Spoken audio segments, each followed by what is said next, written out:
ಖಾತೆ ಹಂಚಿಕೆಯ ಬೆನ್ನಲ್ಲೇ ಸಚಿವ ಸ್ಥಾನಕ್ಕೆ ಹಿರಿಯ ನಾಯಕ ರಾಮಲಿಂಗಾರೆಡ್ಡಿ ಅವರು ದಿಢೀರ್ ರಾಜೀನಾಮೆ ಘೋಷಿಸಿದ್ದಾರೆ. ಬೆಂಗಳೂರು ಅಭಿವೃದ್ಧಿ ಖಾತೆ ಸಿಗದಿದ್ದಕ್ಕೆ ತೀವ್ರ ಅಸಮಾಧಾನಗೊಂಡಿರುವ ರೆಡ್ಡಿ ಶುಕ್ರವಾರ ಬೆಳಗ್ಗೆ ತಮ್ಮ ಸಚಿವ ಸ್ಥಾನಕ್ಕೆ ರಾಜೀನಾಮೆ ನೀಡಿ ಬಿಗ್ ಶಾಕ್ ನೀಡಿದ್ದಾರೆ. ಬೆಂಗಳೂರಿನ ಕೋರಮಂಗಲ ಕಚೇರಿಯಲ್ಲಿ ತುರ್ತು ಪತ್ರಿಕಾಗೋಷ್ಠಿ ನಡೆಸಿ ರಾಮಲಿಂಗಾರೆಡ್ಡಿ ತಮ್ಮ ರಾಜೀನಾಮೆ ಹಿಂದಿನ ಅಸಲಿ ಕಾರಣವನ್ನ ಮುಕ್ತವಾಗಿ ಬಿಚ್ಚಿಟ್ಟಿದ್ದಾರೆ.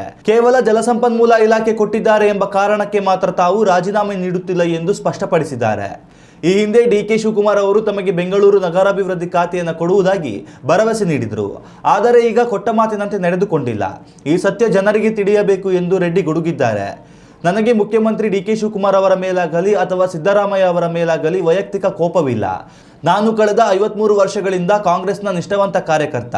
ನಾನು ರಾಜೀನಾಮೆ ನೀಡುತ್ತಿರುವುದು ಸಚಿವ ಸ್ಥಾನಕ್ಕಷ್ಟೇ, ಕಾಂಗ್ರೆಸ್ ಪಕ್ಷಕ್ಕಲ್ಲ. ಹಿಂದೆ ಡಿಕೆ ಶಿವಕುಮಾರ್ ಅವರು ತಾವು ಸಿಎಂ ಆದಾಗ ತಮ್ಮ ಬಳಿ ಇರುವ ಬೆಂಗಳೂರು ನಗರಾಭಿವೃದ್ಧಿ ಖಾತೆಯನ್ನ ತಮಗೆ ನೀಡುವುದಾಗಿ ಮಾತು ಕೊಟ್ಟಿದ್ದರು. ಆದರೆ ಈಗ ಜಲಸಂಪನ್ಮೂಲ ಖಾತೆ ನೀಡಿದ್ದಾರೆ.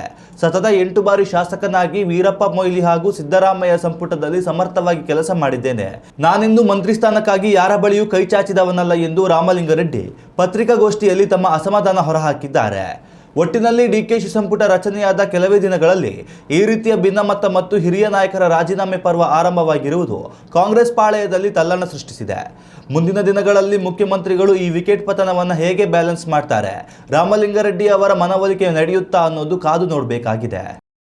ಉತ್ತಮ ಸಂಸ್ಕಾರಯುತ ಶಿಕ್ಷಣದೊಂದಿಗೆ VSS English medium CBSE school Udupi Muddur. ನರ್ಸರಿಯಿಂದ 10ನೇ ತರಗತಿವರೆಗೆ ಶಿಕ್ಷಣದ ಜೊತೆಗೆ 5ರಿಂದ 10ನೇ ತರಗತಿವರೆಗಿನ ವಿದ್ಯಾರ್ಥಿನಿಯರಿಗೆ ಉತ್ತಮ ಹಾಸ್ಟೆಲ್ ಸೌಲಭ್ಯವೂ ಇದೆ. ನಿಮ್ಮ ಮಕ್ಕಳ ಪ್ರವೇಶಾತಿಗಾಗಿ ಈ ಸಂಖ್ಯೆಗೆ ಕರೆ ಮಾಡಿ.